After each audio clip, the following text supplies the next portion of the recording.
Nate G 219 here to help back and better. October 25th, about 8:30 in the morning. Relevance, irrelevance, irrelevance. First, hit that like, hit that subscribe, hit that channel if you want to help donate. Today's channel or story is going to be mostly on TJ Forbes and Cleatus Furlong. Alright, as you know, I have been making a few videos pleading for help for my buddy Cleatus. I refer to him as Paul, but that's neither here nor there. He goes by Cleatus now. I mean, it is his first name, but he hated it growing up.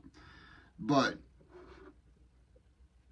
my boy is still sitting in prison on this murder rap that he took in for a case in 2001.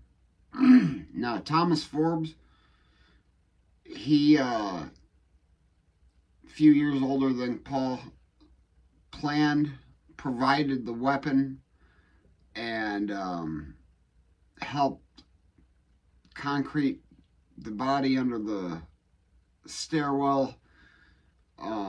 That man had been released from prison early due to not only cooperating, they were both sentenced to 118 years originally. Now, because of double jeopardy laws and things like that, sentences were reduced. My boy Paul ended up with a 68-year sentence, which was 65 for the murder and 3 years for theft. There was some money involved, and that's neither here nor there. The victim, again, Robert Nolan, had victims. He had victims that were underage. You know what I mean. He was a kiddie fiddler. So, I'm sorry guys, I'm typing in TJ's, or Thomas Forbes. Everybody called him TJ. It's Thomas John Forbes. And he's still locally in the 219. He's in Portage, Indiana still. Or nearby from the last I had looked. But, of course, he will not ever return a message to me or anything, because he knows I'm advocating for Paul. Now, he was sentenced to 41 years for conspiracy, although it says he was sentenced in 2000. Okay, he was resentenced for conspiracy and attempted murder. He was resentenced to 41 years, but initially had been given a 118-year sentence. So his resentencing was 41 years versus Paul's resentencing of 68 years. Now, although TJ did not pull that trigger, is that fair? Paul, the lost young boy, that young man that just was going through hell in life at home. He was going through a lot. He was a lost young soul and never had committed a crime a day in his life. His best friend was a victim of the person who lost their life. He was a victim of that guy. Paul's best friend was. And then you got this jackass TJ Forbes. His real name's Thomas John Forbes. Everybody called him TJ. That's who he's known as, TJ Forbes. He, you know, talks Paul into committing the murder. And so what I'm seeing here is he was resentenced in 2008 for conspiracy, or attempted murder, theft, receiving stolen property, and assisting a criminal. But the crime happened in 2001. So his original sentence isn't actually on the Indiana Department of Corrections website. But I was reading the old newspaper articles, which are out of either the Chicago Tribune or the Northwest Indiana Times. You guys feel free to look up either name. First of all, in 2016, the sentence modification was denied for TJ to get out of prison early. The judge did not want him to get out of prison early. But then, all of a sudden, he ended up getting out of prison early. I mean, he only served, I want to say, actually, when he got out of prison was,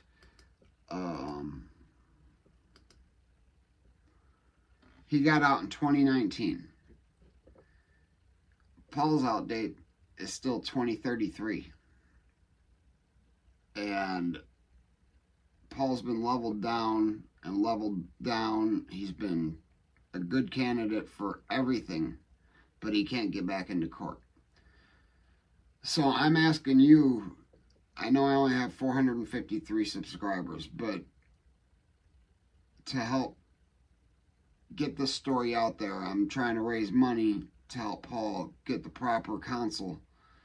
And I will be starting a GoFundMe page once I can figure out how to do all that. You guys know I'm not all tech savvy and stuff like that. But any of those subscribers out there that personally know me or know Paul and remember the situation, please reach out to me.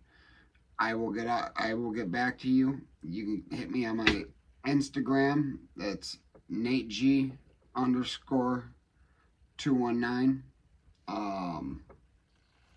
Send a message and I will eventually see it. I get a lot of random messages and sometimes it's hard to filter through them, but I do eventually get back to you. If you want to donate and straight directly to Paul, Cleatus, I'm going to link his information on how to do so on the description of this video and it's going to be the first comment. Paul definitely would love just some kind words. He's going through some real tough times. So after knowing what he's been convicted of and knowing that he had done very well, he'd been in the same prison his entire time up until very recently, where because he leveled down, he was rewarded to being sent to Newcastle, which is primarily a camp designated for pedos, kitty fiddlers, those with like 10 years or less. So obviously the cases aren't always super heinous, but you know what? There's a lot of super heinous people in there, and he's in the mix with them. Now, I can't say that killing somebody is a good thing, but you can always, not always, but in some way, an eye for an eye, the Bible says. So, I'm not saying murder's right, but harming a child in any way, shape, or form, in my mind and many people's mind, is worse than what Paul did. And I don't know, I'd been that lost young man before too, and being manipulated by somebody older than you that's got a few bucks, like, we can do this, we can do that. The guy was a career criminal. He was a pimp. He was running an escort service, and he wouldn't get his hands completely dirty, but he'd help. And the guy went to the cops and, you know, got out after doing 18 years. And I know that's not just a little bit of time, but Paul should be home this year. And due to the injustice system and the lack of care for the rights of the accused, especially in the county I'm in, it's saddening. So we're trying to get him back into court, and he just keeps getting denied for everything. He gets denied for getting moved to a different location. It's just ridiculous. They won't even hear him out in court. And the reason is just preposterous. It's stupid. The lead prosecutor happened to be a special appointed public defender on one of his cases. On Paul's case, when Paul wouldn't take the plea agreement, and nobody explained to him that it was wise to take the plea agreement. Why taking the plea agreement for murder and conspiracy to commit murder, the double jeopardy unconstitutional plea, being irrelevant was because it was being ran concurrent. He would have been sentenced to 55 years, meaning served 22 and a half. This happened in 2001. You do the math. I'd be talking to Paul right here, right now. But I'm not. I'm waiting to get approved on the visiting list so I can go see my buddy. He's had 2 visits since he's been gone in prison. He's 3-4 hours away from home. Nobody's got the money to just get down there, and it's just not easy. Everybody knows price of life is pretty expensive right now, and inside it's pretty expensive. So I'm definitely gonna hook him up. Please help him. Like I said, his information is going to be in the description and the comment. Paul Furlong's, Cleatus Paul Furlong. So, but back to Thomas Forbes. I want to get this exposed. I want to get him out there. Like, I'm not mad that his sentence got reduced. I'm not mad about that.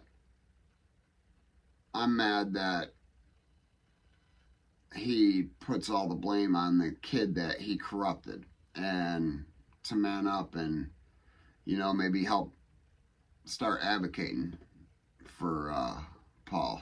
I mean, Paul's never going to like the man, but hey, maybe help get him a lawyer. Something. I don't know. Doubtful. That'd be wishful thinking. But hey guys, hit that like, hit that subscribe, and always remember, never forget life's choices. They can lead to some dangerous roads. And always remember, if they ain't hating it, you ain't making it.